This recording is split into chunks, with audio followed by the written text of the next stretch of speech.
Todo tiene su tiempo y todo lo que se quiere debajo del cielo tiene su hora. Tiempo de nacer y tiempo de morir. Tiempo de plantar y tiempo de arrancar lo plantado. Padre, ya tu palabra de por sí es bendición. Que ella en nuestros corazones produzca mayor bendición y que ese fruto otros lo puedan comer y también recibir bendición. Y que la semilla que trae el fruto podamos sembrarla para tener una gran cosecha, para honra y gloria tuya. En el poderoso nombre de Jesús. Amén, amén y amén. Quedamos de que hoy vamos a hablar de las 4 estaciones de la fe. El mundo espiritual está lleno de paralelismo y uno de ellos tiene que ver con el orden de la naturaleza. Algunos de nosotros venimos de países donde las estaciones del año no se pueden identificar de forma drástica. Hay lugares donde lo que hay es sol y lluvia de forma intermitente durante todo el año. Pero ahora que vivimos aquí en el norte, nos damos cuenta de una forma bien acentuada, ¿sí o no? El cambio de las estaciones. Y eso responde y corresponde a un diseño, diga diseño. Todo en Dios tiene un diseño. Absolutamente todo, se llama la ley del diseño. Dios es el mejor arquitecto, el mejor diseñador, el mejor creador y el mejor inventor. Ninguno como Él. Todo lo demás es imitación. Y cuando hablamos entonces de las 4 estaciones del año, las 4 estaciones que vemos en la naturaleza, esas 4 estaciones también son aplicables, le comentaba el pasado domingo, a la vida misma. El hombre comenzó siendo por naturaleza eterno.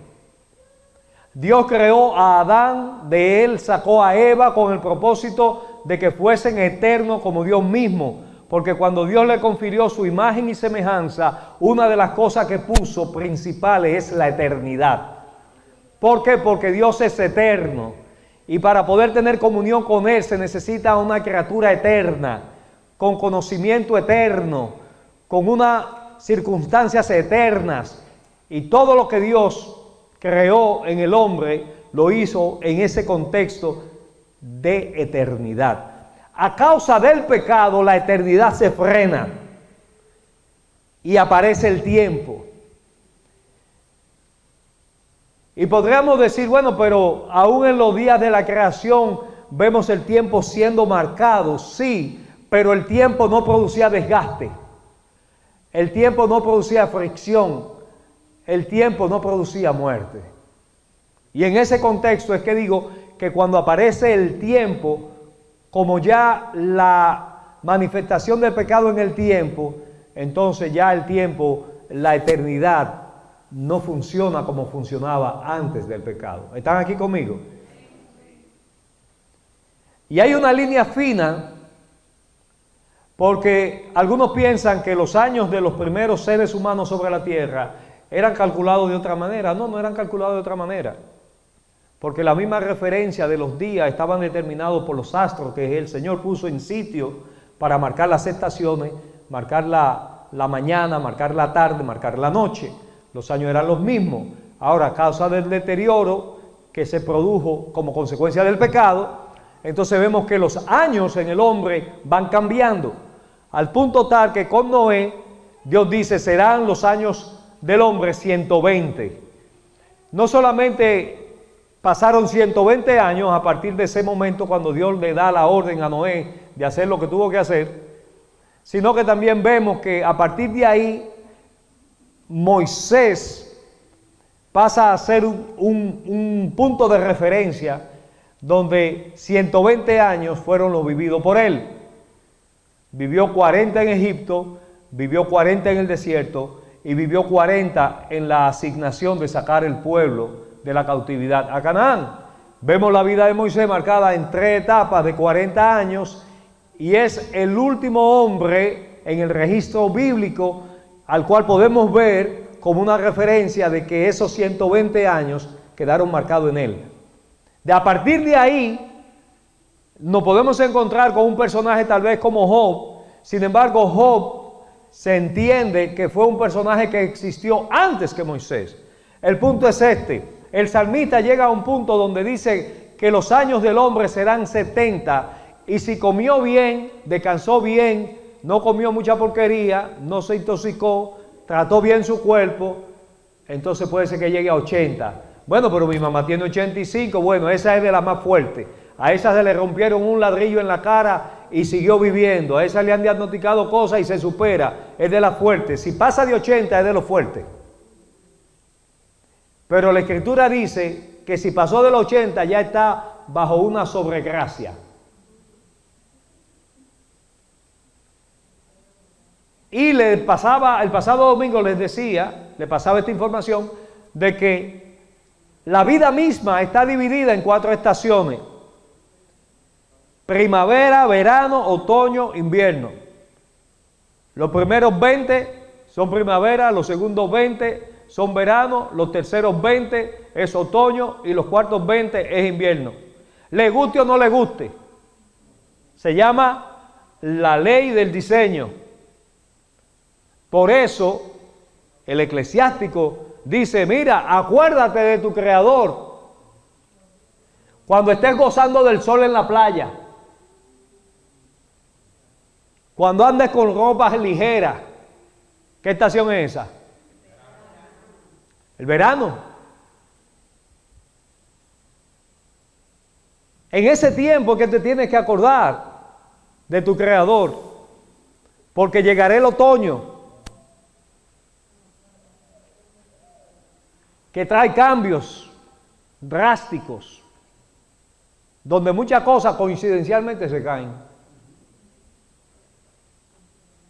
Se acabaron los amén. Y luego entonces llegará el frío invierno. Mire, ese invierno es tan frío, no voy a entrar mucho en detalle porque vamos a hablar de las estaciones de la fe, pero estamos hablando de las estaciones de la vida. Ese frío de ese invierno es tan fuerte que si usted no ha cultivado una vida para tener abrigo en su invierno, por eso hay muchos ancianitos solos, pasando frío emocional, pasando frío espiritual. ¿Están aquí?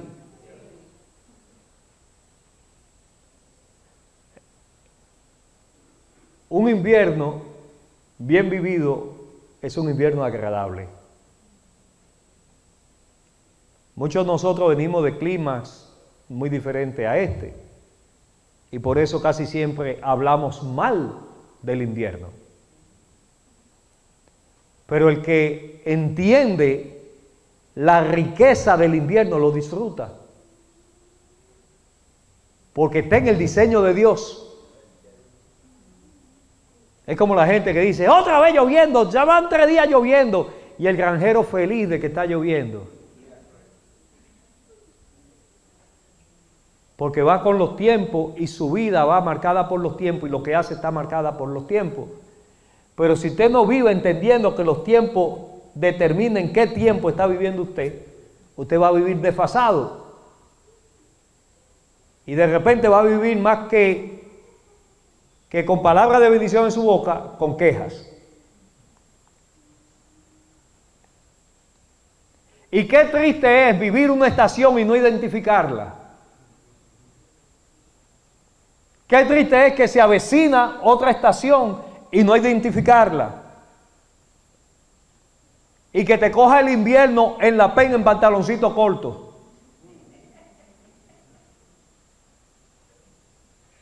Porque no discerniste los tiempos.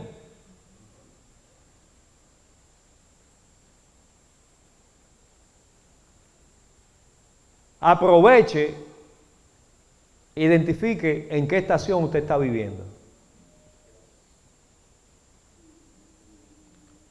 ¿Cuánto le queda para pasar a la siguiente estación? Y funcione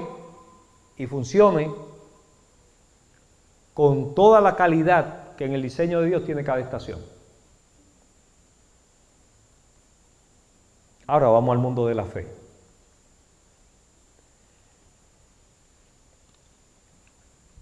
Interesantemente, para hablar de la fe, porque la fe solamente la vamos a necesitar aquí, en materia, tiempo y espacio. En eternidad usted no necesita fe.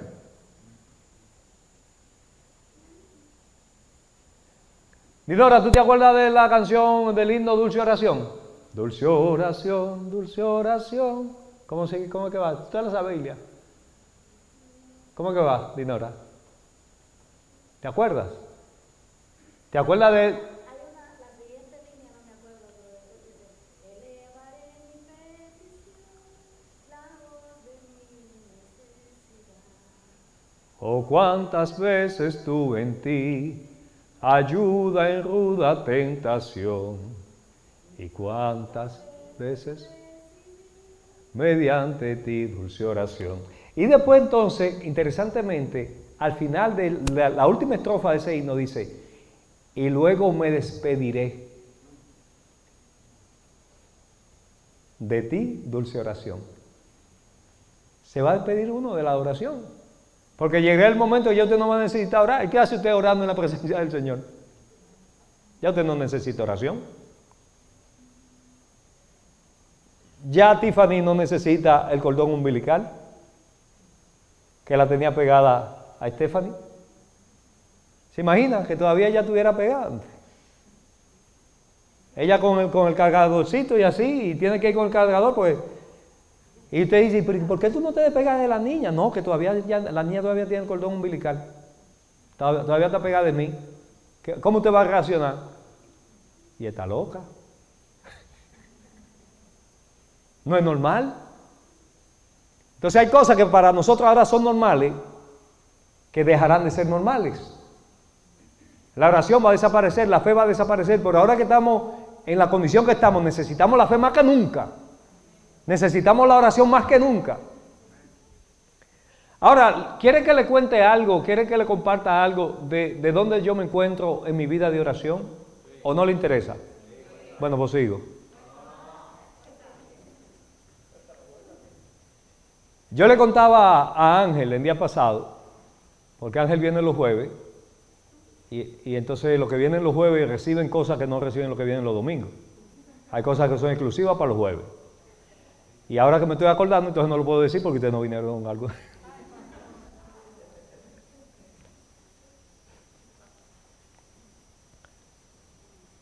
En este punto, hay múltiples analogías para hablar del mundo de la oración, pero yo personalmente se lo comparto, usted lo coge o lo deja, usted puede funcionar de otra manera. La oración, más que buscar cambiar las circunstancias, es vivir en medio de las circunstancias. Entonces no necesariamente mi oración va a hacer que las cosas cambien, sino que la oración va a hacer que yo cambie. ¿Está aquí? Y yo le decía a Ángel, más que nunca yo veo la oración de la forma siguiente. Mi vida, que es mi velero, cuando yo oro, lo que hago es levantar las velas. Y el propósito de Dios y la voluntad de Dios sopla. Y mi oración son mis velas.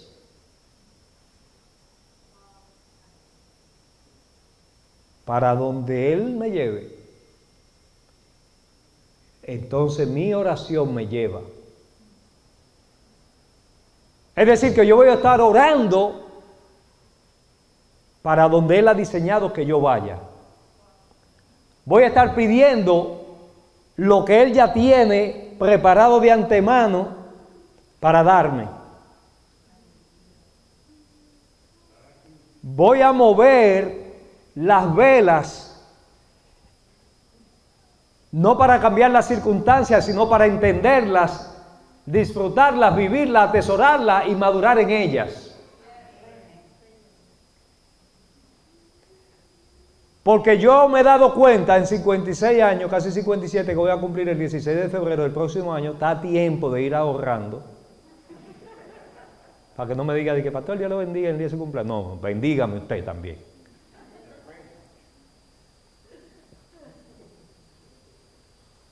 ...16 dije. Acuérdense, el día de los enamorados, 2 días después. El día de los enamorados es el preámbulo del cumpleaños del pastor. Es un recordatorio de lo que viene. La oración entonces, yo la he visto, la he vivido, y sé que algunos de ustedes me van a dar la razón, porque me encontraba, a veces oraba, y lo que oraba, el resultado no era conforme a lo que yo había pedido. Y me encontraba constantemente justificando a Dios, defendiendo a Dios. Dios sabrá, Dios tiene un propósito, oramos por el enfermo se muere, después que habíamos dicho que Dios lo iba a levantar, entonces digo, pero que hay algo como que no encaja. Jesús dice, si 2 se ponen de acuerdo sobre un asunto, yo lo oiré. Yo me he puesto de acuerdo con 2, con 3, con 15, con 20 y lo que hemos pedido no pasa. ¿Es solamente a mí o a usted también le ha pasado? Y usted sabe la cantidad de veces que hemos tenido que estar justificando a Dios. A Dios no hay que justificarlo. A Dios no hay que defenderlo. Entonces me encuentro con que el universo que Él rige por leyes que Él ha establecido, cada una de esas leyes, me viene mejor entendiendo esas leyes y funcionando con esas leyes y teniendo mis velas en buena condición para que cuando el viento sople, yo vaya favorecido por el viento de Él. Es decir, que en vez de ver la oración como un recurso de que es el celular donde yo llamo y ordeno comida, y en la aplicación de Chick-fil-A meto los pollitos de Emilia, el sándwich mío, una ensaladita para Yamilka, un spicy para el suegro, otro igual para la suegra pero sin spicy, y yo lo pongo ahí en la aplicación y le voy a ver y me dice... Le digo, ya estoy en el restaurante y arranco. Y en lo que ellos preparan yo llego. Y a veces, dígame, seamos honestos, a veces no funcionamos así con Dios. Como que tenemos una aplicación de Heavenly Father y le damos a la aplicación Heavenly Father y ordenamos y comenzamos a chequear cuál es el menú y ver las bendiciones. No, esta no. Para esta semana sí, esta, ¿qué? Y después a la hora de la verdad decimos, bueno, es que Él tiene un propósito. Yeah, right. Tú estás todo frustrado. Tú estás queriendo justificar a Dios para poder tener la gana de otra vez ver si a la segunda te funciona la oración. Y año y orando, pues, Él va a cambiar en algún momento. Mira, esta rodilla la tengo pelada, la mujer orando 20 años por el marido para que Dios lo cambie. Y justificando a Dios. Dios no tiene que ser justificado. Cuando tú entiendes las leyes que Él ha establecido y funciona con esas leyes, entonces tú vas a comenzar a ver la oración de otra manera.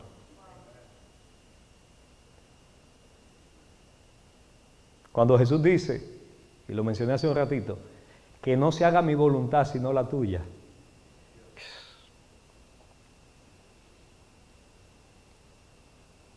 Si el Padre respondía a esa oración, había que frenar el universo y darle y ponerlo al revés, había que cambiar demasiado. Jesús dice, mira, mejor que se haga la tuya.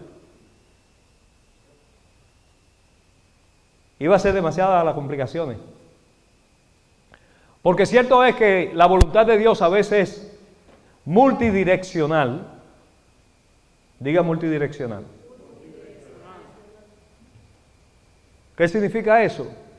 Que a veces usted va conduciendo y usted entra a un highway y el highway tiene 6 carriles en una sola dirección. Y no importa en cuál carril usted se ponga, va en la misma dirección, tal vez va a diferente velocidad, pero podríamos decir que el destino de esos 6 carriles va en una misma dirección. Y hay ocasiones donde la voluntad de Dios para ti tiene multiplicidad de carriles. Ay, yo quisiera que eso me lo hubiesen enseñado a más temprana edad. Usted tiene el privilegio de escucharlo. Es decir, que usted puede entrar y decir, Señor, que se haga tu voluntad en mi vida, ¿qué voy a estudiar? Y Él te pone 6 carreras. Pero tú quieres que Él te diga cuál de las 6 es. Él te está diciendo, cualquiera de las 6, yo voy a estar contigo y te voy a llevar a tu destino profético. ¿Y cuántas veces nosotros nos vemos aturdidos, afligidos, agobiados, porque queremos saber la perfecta voluntad de Dios? Pero es que la perfecta voluntad de Dios a veces tiene 6 carriles. Y por donde quiera que te tire, Él te va a estar contigo y te va a llevar a tu destino. ¿Cuánta gente pudieran funcionar mejor si entendieran esto?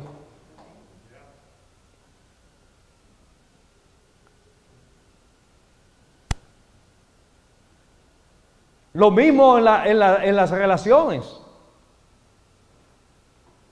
Antes usted decidirse por un hombre, por una mujer, por un esposo, por una esposa. No, quiere que Dios le dé el nombre, el apellido, la estatura, la anchura, la dimensión, la profundidad, todos los detalles del siervo, de la sierva, hasta el número del social, para saber qué es ese. No, la voluntad de Dios en muchos aspectos de la vida es multidimensional, tiene diferentes carriles.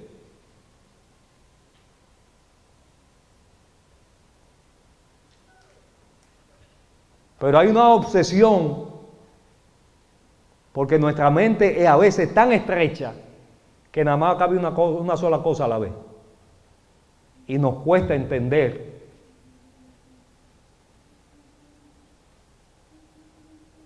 Y en ocasiones, usted de repente va conduciendo en una carretera de 6, de 4 carriles, y de repente se convierte en 2. Y usted ve todos los carros frenando, porque más para adelante es de 2 carriles. Ahí ya no hay mucha opción. Y a veces la voluntad de Dios es como un callejón en Italia, donde apenas cabe un carro. A veces la voluntad se estrecha tanto que tú no tienes otra opción. Cuando no tienes otra opción, ahí te das cuenta que esa es la perfecta voluntad, porque no hay otra. La perfecta voluntad no es porque no hay otra. La perfecta voluntad es porque aún a veces cuando hay alternativas, escoge lo que está conforme a tu corazón y al corazón de Dios. Entonces, entiende que la oración es un recurso para que no importa cuál sea la estación de tu fe, que para allá vamos, no la veas como un recurso para cambiar lo de afuera, sino para cambiar lo de adentro. Jesús cuando oraba para siempre estar alineado con el propósito de adentro, no con lo que estaba pasando afuera. La tendencia nuestra es orar para que todo lo que está fuera de nosotros cambie, menos nosotros. Queremos cambiar el carro, queremos cambiar la casa, queremos cambiar el esposo, la esposa, la pintura, la cocina, que todo lo de afuera lo queremos cambiar. Pero ¿cuándo vamos a comenzar a orar? Señor, cámbiame las cosas que no te agradan. Cámbiame las cosas que hacen enfadar a mi esposo. Cámbiame las cosas que hacen enfadar a mi esposa. Que miremos para adentro. ¿Están aquí? Yo creo que ya no podemos ir. Haga una oración de confesión, arrepiéntase y vamos.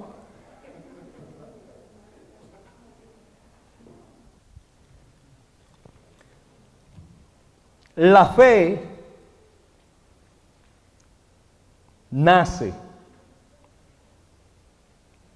Y el eclesiástico dice, en el verso 2 que leímos, que hay un tiempo de nacer Y ahí está hablando de la primavera. Esa es la primavera de la fe. La fe tiene una estación primaveral, donde nace, donde salen cosas de ti que florecen. Ahora tienes una confianza en Dios que antes no tenías. Ahora no lo ves como un ser ajeno a ti, sino como un ser que ahora es propietario de ti. No como criatura, sino como hijo. Ahora ya entendiste que antes eras criatura de Dios, ahora eres no solamente criatura, sino hija, hijo. Y que como hijo, como hija, tienes prerrogativas, derechos, que ahora sí te corresponde, que antes no te correspondían. Están aquí. Porque hay responsabilidades que Dios tiene con sus criaturas, que aún le den la espalda, Él es responsable de sostenerlo. Dice la palabra que el sol sale para todos, para justos e injustos. Porque como Dios es justo, hace que el sol salga para justo y para injusto. Si Él no fuera justo, dice, el sol nada más es para lo bueno, para lo justo. El estímulo, el cheque del estímulo solamente para los creyentes. Los impíos no tienen cheque de estímulo. Y el pueblo de Dios dice, amén.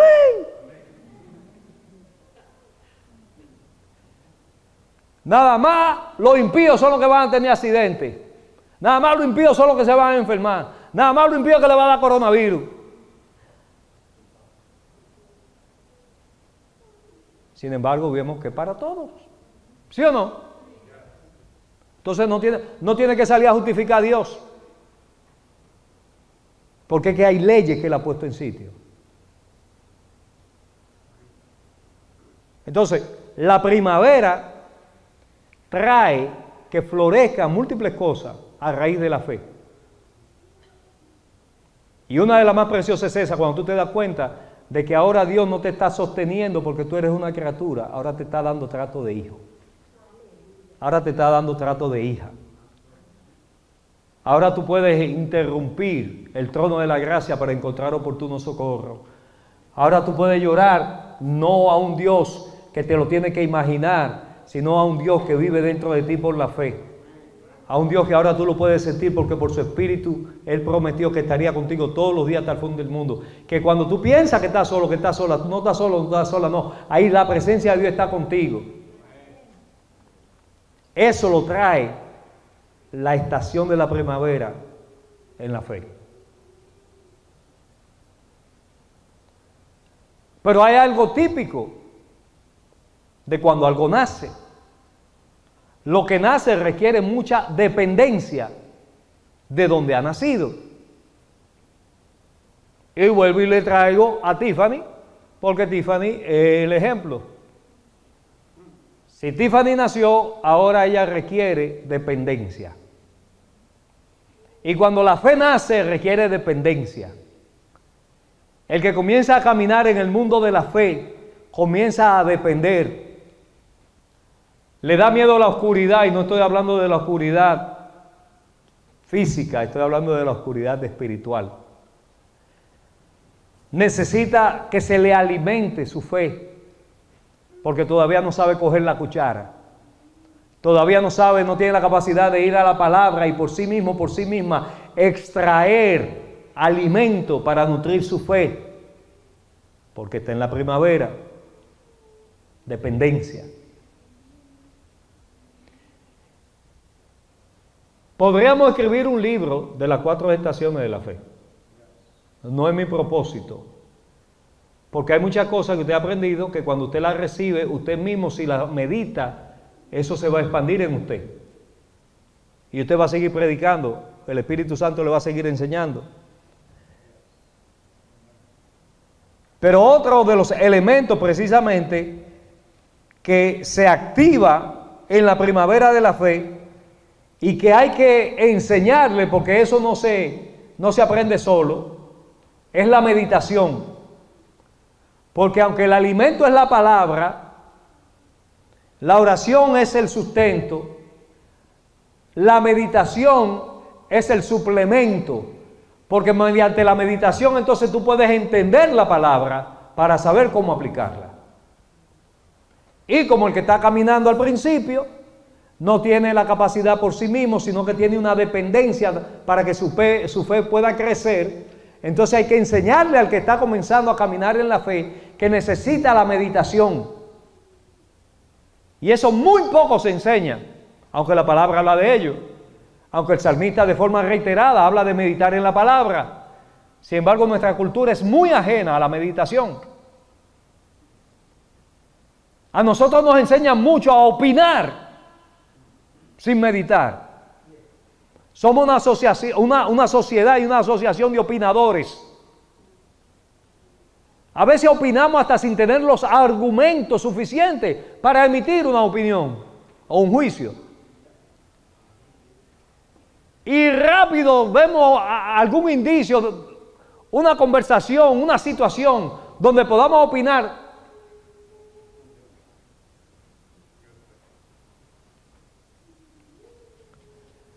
Debería de haber una iglesia por ahí que se llame la Nueva Jerusalén de opinadores. Porque para opinar sobra gente. ¿Sí o no? Es más fácil opinar. Es más fácil opinar. Voy a investigar cuál es la etimología de opinar. Tiene que ser interesante, porque se parece como a orinar. Como es, nada más es para afuera. Opinar.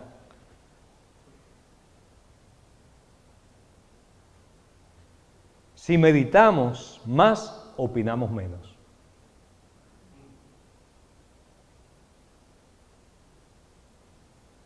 Por eso la palabra, muchos se quedan en no juzgue para que no sea juzgado. Amén. Yo creo que si ponemos 100 cristianos aquí y le decimos que tienen que juzgar, de los 100, 99 van a decir, no, la palabra dice no juzguéis para que no sean juzgados. Creo que de los 100, 99 van a decir que no juzgan.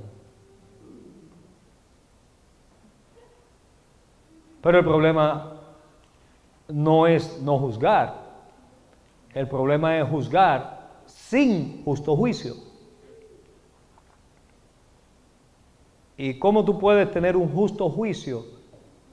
Si tú meditas, si tú tomas todos los elementos en consideración y en vez de soltar una opinión rápida, emites un juicio lento.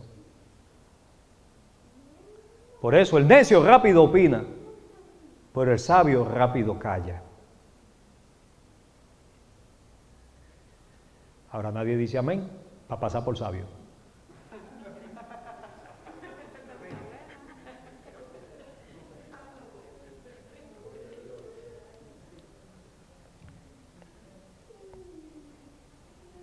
La palabra, la meditación hace que el espíritu que tiene la palabra emerja, salga a flote.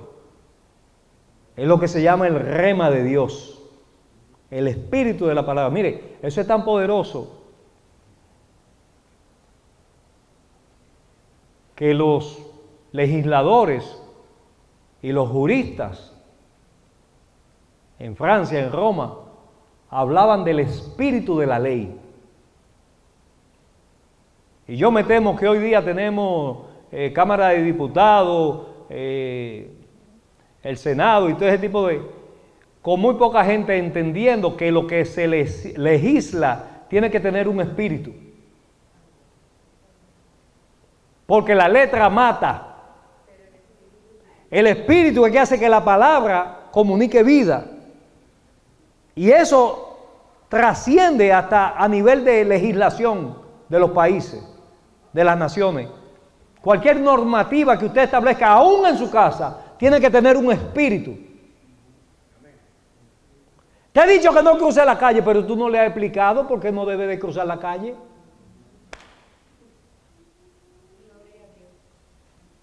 Y el niño dice, pero que yo no entiendo, porque ¿y qué es lo que me ha tocado a mí por padre y por madre? Porque es que el parque está al cruzar la calle.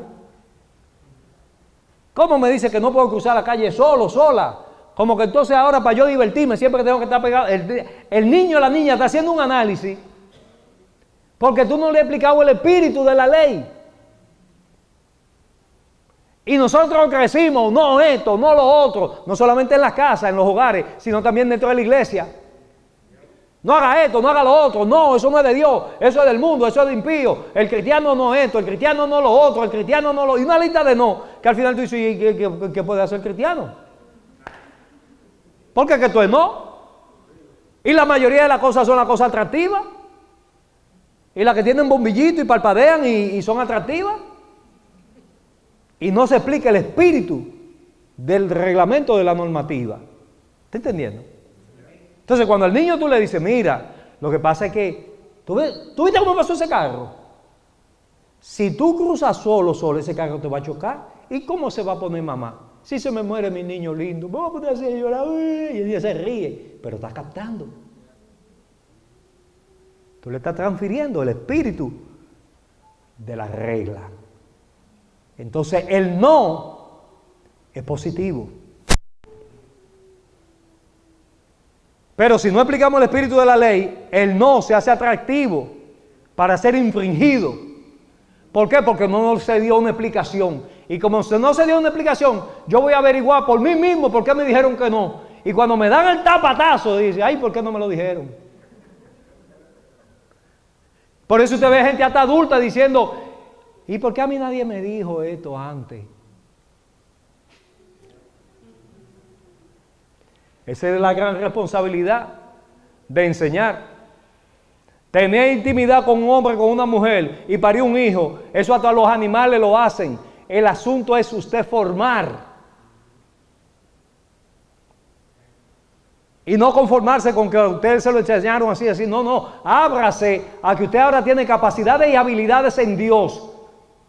Que lamentablemente a veces hasta la misma religión, las mismas iglesias, no hemos desarrollado la gente con una capacidad que trascienda venir a calentar un banco con un... Iba a decir con la parte que se calienta el banco, pero no lo voy a decir.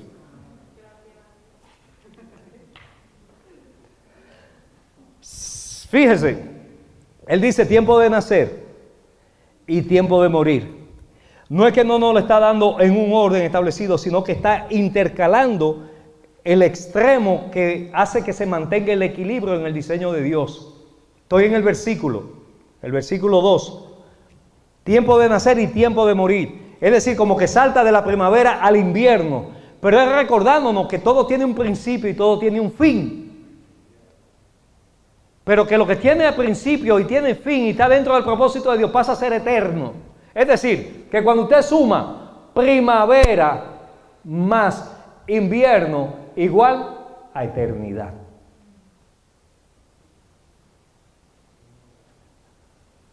El muerto no se queda en el hoyo, aunque el vivo se vaya para el bollo. El muerto es simplemente una transición. Recuerden, muerte de separación. Y Salomón en la postrimería de sus días escribe, como le explicaba yo el día pasado, escribe la perspectiva humana de todo lo que hay debajo del sol.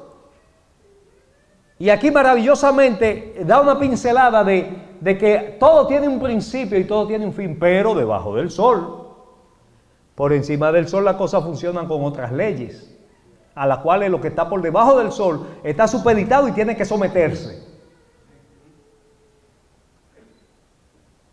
Mientras más usted se despegue de la tierra en un cohete, ¿usted cree que la ley de la gravedad va a tener mayor o menor efecto sobre usted? La ley de la gravedad, mientras más usted se aleje de la tierra en un cohete, la ley de la gravedad va a tener mayor o menor efecto sobre usted.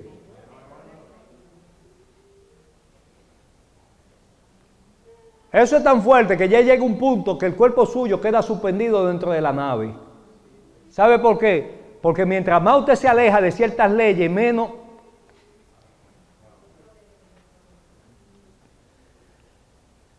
Entonces hay leyes que funcionan en un ámbito, pero en cuanto tú te sales de ese ámbito, quedas sometido a otras leyes que hacen que se funcione en el ámbito al que tú te pasaste. Ay, señores, yo estoy frustrado. En serio, tengo tanta cosa en mi cabeza que me es más fácil sentarme a comerme una pizza que predicar.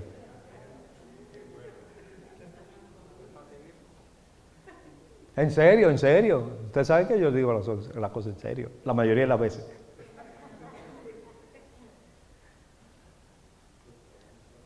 Luz, dile a Teo que me hizo falta. Si tuviera lo bien que me cae, ve la carita de Teo ahí atrás. El domingo pasado ni me podía concentrar. ¿Cuántos notaron que yo estaba como un poco distraído en la predicación el domingo pasado? ¿Se dieron cuenta? Era que Alvin no estaba, ni su esposa. Y cuando Alvin no está, ni veo a Albert, no veo a Luis. Ustedes no saben lo que es tener el corazón de padre. En serio, señores, aunque yo me ría, yo sufro cuando no veo la cara de alguno de ustedes. Ya Jessica me ha mal acostumbrado a verla y cuando no la veo, digo, Jessica. Y le digo a Yamilka, ¿sabes de Jessica? Yo mal, dime de Jessica. La vi en el trabajo, pero no pude hablar con ella y entonces me quedo con esa preocupación. No me haga eso, Jessica.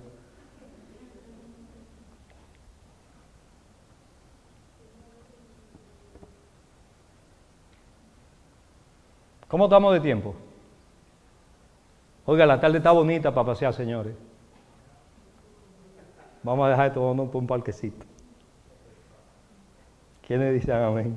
Mari, no dígame Mari, que te cae juicio.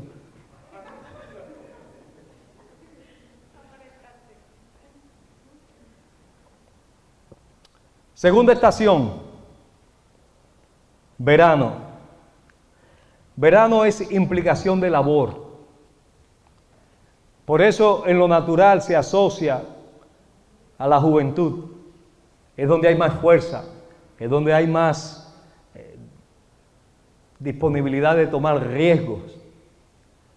Y la fe tiene esa estación de verano donde usted comienza a tomar unos pasos de fe que antes no tomaba. Que usted comienza a creerle a Dios de una manera que antes no le creía. ¿Por qué? Porque ya no está gateando con su fe. Ya usted se puso de pie. Ya usted no está en primavera. Ya usted no tiene tanta dependencia de otros para que le motiven para su fe. Hay gente que se pasa toda la vida de congreso en congreso, de congreso en congreso, buscando que le motiven la fe. Y llegan a todos los congresos con el biberón, los pañales y el pañito. Y el peluchito. Y se le va la vida. ¿En serio? Porque nunca se levantaron en sus dos pies y pudieron decir, bueno, ya yo puedo creerle a Dios. Y comienza a emprender pequeños detalles en los que dice, voy a ver la mano de Dios. Porque la fe se ejercita. Como se ejercita el cuerpo, como se ejercitan los sentidos espirituales, la fe también se ejercita. ¿Tú sabes qué? Hace mucho que no hacemos algo donde damos la mano de Dios. Vamos a emprender algo en fe.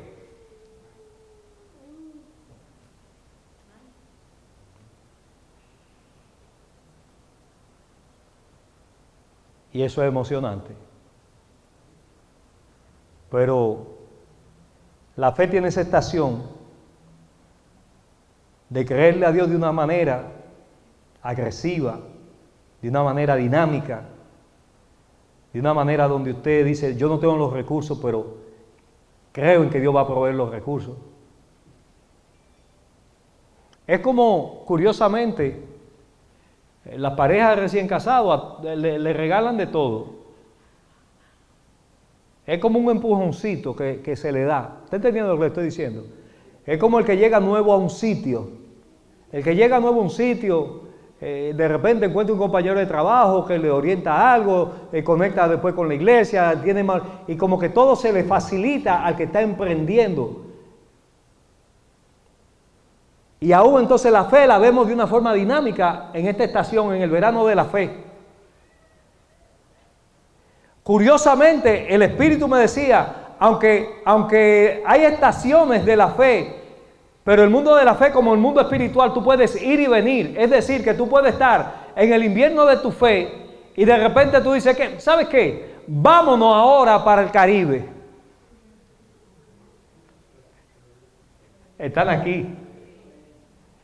Es decir, que aunque ya tú estás viviendo tu invierno en la fe, tú de repente dices, vámonos a un crucero para el Caribe. Es decir, que vas a emprender. Señores, estoy frustrado.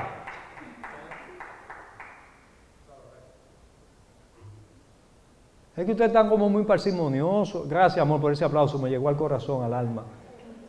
Eres mi cheerleader favorita.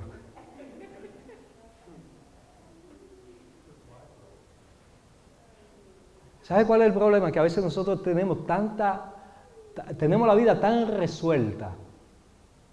Tenemos la vida tan resuelta que no necesitamos de fe.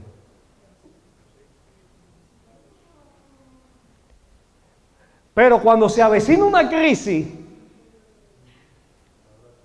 cuando viene un diagnóstico extraño,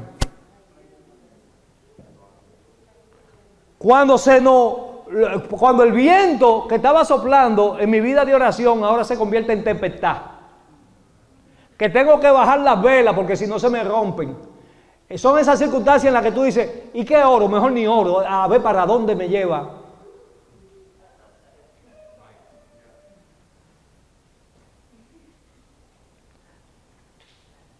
Yo sé que hay algún sitio, un estadio, una iglesia, aunque sea en un patio, debajo de una mata, que yo estuviera predicando esto, Señor, y esa gente estuvieran saltando por la silla, por la banca. ¿En serio? ¿En serio? Esto yo lo estuviera predicando en África y diciéndole lo que le estoy diciendo a ustedes, compartiendo lo que muchachos, estuvieran en su hermano danzando, brincando, volando. Pero que nosotros estamos resueltos. Es como aquel día en Amway, la reunión de Amway, yo quedé impactado. Todo el que llegó allí tenía sueños de casa. Ya yo tengo una casa, pero quiero otra. Aquí tú vas a lograr esa meta. Pues el ser humano funciona así. Luego llega el otoño de la fe. Estoy resumiendo, señores, porque me tienen frustrado. Estoy resumiendo.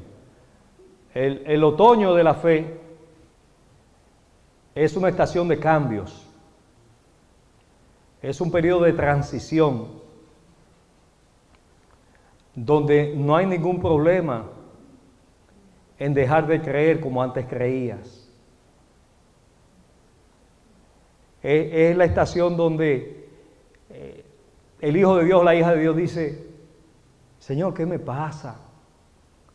Como que no oro con el fervor que antes oraba. Señor, perdóname. No, no te tienes que perdonar, es simplemente que estás cambiando.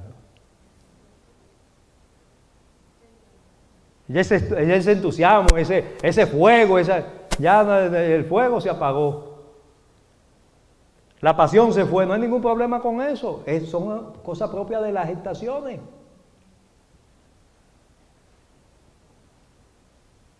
Yo recuerdo un buen amigo que pasó a morar con el Señor. Éramos bien cercanos. Él era mucho mayor que yo, pero aún así teníamos una amistad muy especial.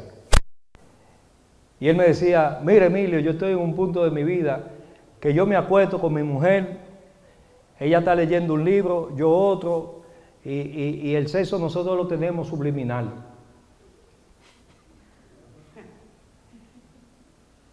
El sexo nuestro es ella leyendo un libro, yo otro, y es subliminal. En otras palabras, ellos se lo imaginan, ya ni lo necesitan. Pero que el que esté en verano, dile eso al que esté en verano.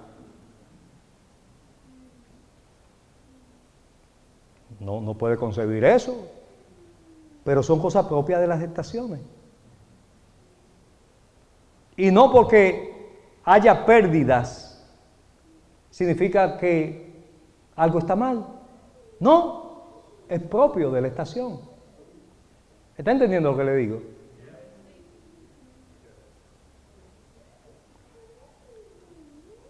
Uno comienza la vida en un lugar bien estrecho que es el vientre de la madre.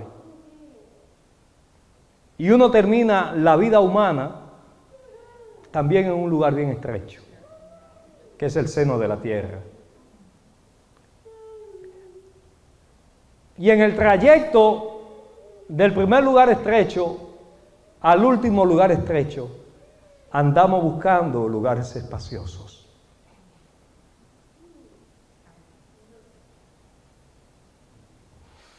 Hoy siento la presencia de Dios. ¿Está entendiendo lo que le estoy diciendo?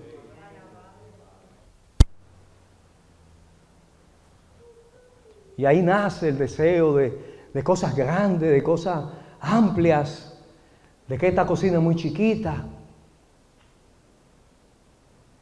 de que quiero pasear, quiero conocer, quiero ir a las naciones, quiero viajar.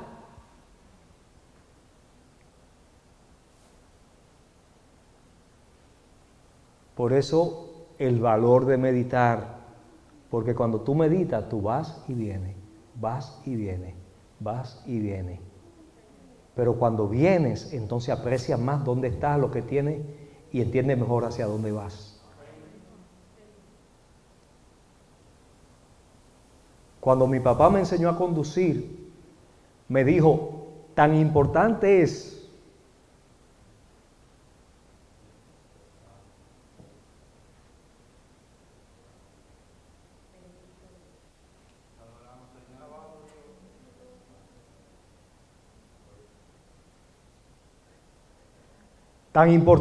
lo que ves por delante, el enfoque a lo que está por delante, pero no olvides la importancia del espejo retrovisor,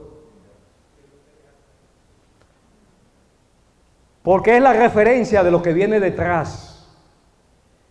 Y no solamente lo que viene detrás, es una referencia de lo que dejaste atrás.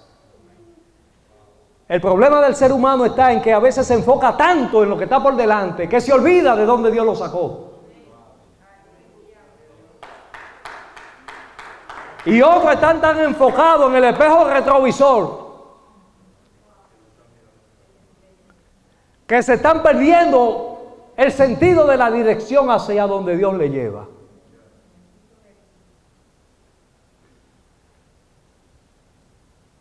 Por eso hay que ir y venir. La meditación te hace ir y venir. Vas a tomar esa decisión, ve y vuelve. Pero no vaya una sola vez, ve y vuelve. Por eso habían ciertos permisos que mi mamá me decía, sí, ve. Pero había otro permiso que me decía, déjame pensarlo.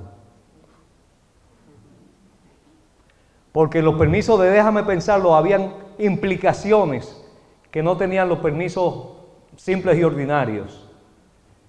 ¿Por qué? Porque ella necesitaba más tiempo para...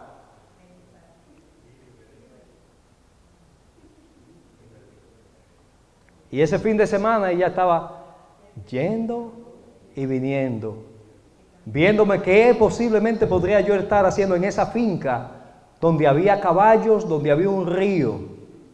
Y Emilio va para esa finca y ella iba y venía, ella iba a la finca conmigo y volvía. Y me veía en el caballo y me veía bañándome en el río.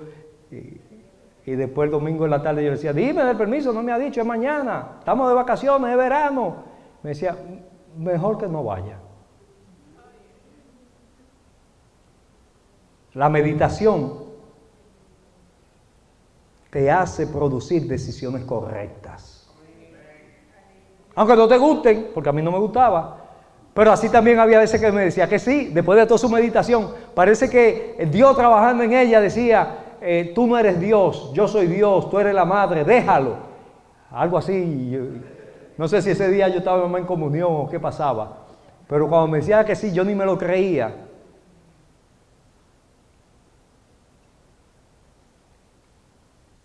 Yo recuerdo a una gran amiga,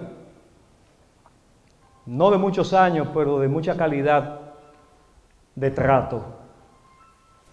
Cuando yo llegué aquí en 1997 a esta nación, la conocí. Para entonces ella tenía como unos 72 años. Ella falleció de 90. En ese transcurso, yo pude visitar su casa en Myerstown, una casa amplia, bonita, bien amplia. Después su marido falleció. Ella vendió la casa, se mudó a uno de esos seniors complex, donde ella era de las que vivían independiente. pero después de ese apartamento donde ella vivía independiente, luego se mudó a una habitación asistida, donde ya le asistían. ¿Me está siguiendo? Y luego de esa unidad donde eran la gente que vivían con asistencia médica, de ahí entonces ya la movieron a una habitación del hospital. Y de la habitación del hospital entonces la cremaron y la pusieron en 2 cajitas. Entonces yo voy y vengo y la vi en el lugar súper espacioso, en la casa de 4 habitaciones, 2 baños y medio, terraza, cocina amplia, garaje de 2 vehículos, con un driveway enorme, con una zona verde que daba toda la vuelta de la esquina. Pero la vi después en el otro apartamento, y cada vez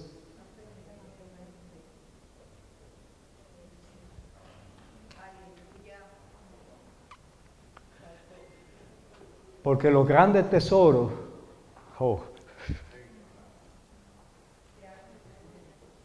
son los que caben en lugares estrechos.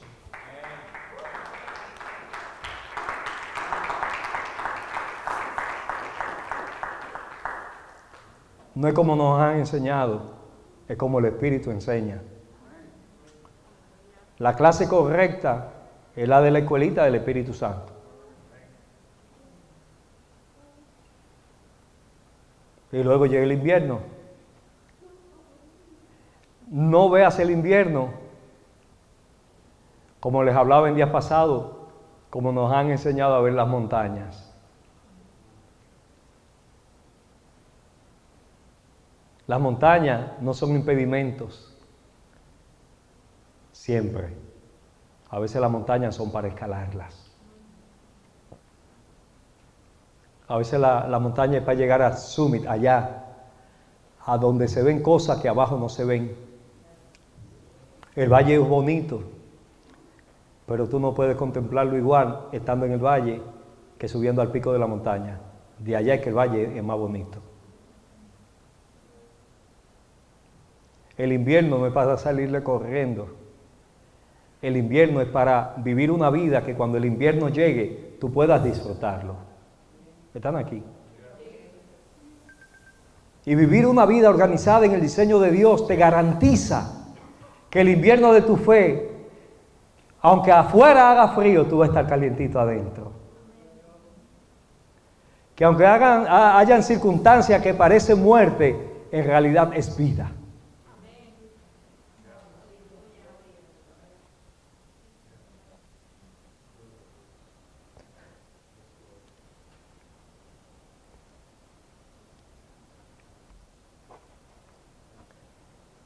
El apóstol Pablo, y yo se lo comentaba la semana pasada, al final de sus días,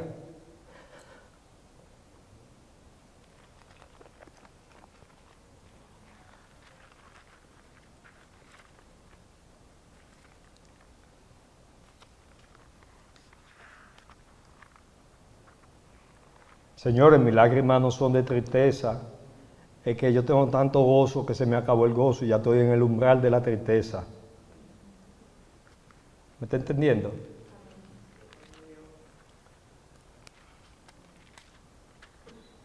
Pablo le dice a Timoteo, Timoteo, estoy parafraseando, Timoteo, tú tienes que aprender a vivir las estaciones de la fe. Haz obra de evangelista, cumple tu ministerio, porque ya yo estoy listo para partir. He peleado la buena batalla. He ganado la carrera, he guardado la fe. Oiga, la guardó la fe. Ya Pablo cuando le decían, ¿y dónde está su fe, hermano? La guardé. ¿Ha visto usted gente que le dice, ¿y dónde está tu fe? Como desafiándote. Bueno, Pablo ya llegó a un punto donde la guardó. Guardadita, ya no la necesito. Ya de aquí en adelante bajé las velas, ya ni oro. Ya ni oro. Ya es el viento y las ondas que determinan mi destino.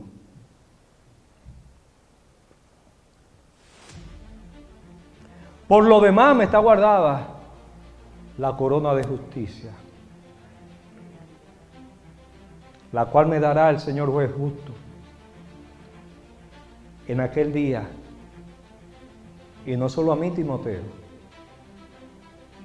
sino a todos los que hayan entendido las estaciones de la fe. Padre, oramos, gracias por tu presencia, gracias por tu palabra que es viva, que es eficaz. Gracias porque tú nos sigues sorprendiendo. Gracias por el disfrute de poder hacer uso del púlpito, por preparar tu iglesia, Señor, para lo que viene en esta semana y el resto de nuestros días. Guárdanos hasta que nos volvamos a ver y que esta palabra surta el efecto para el cual tú la enviaste.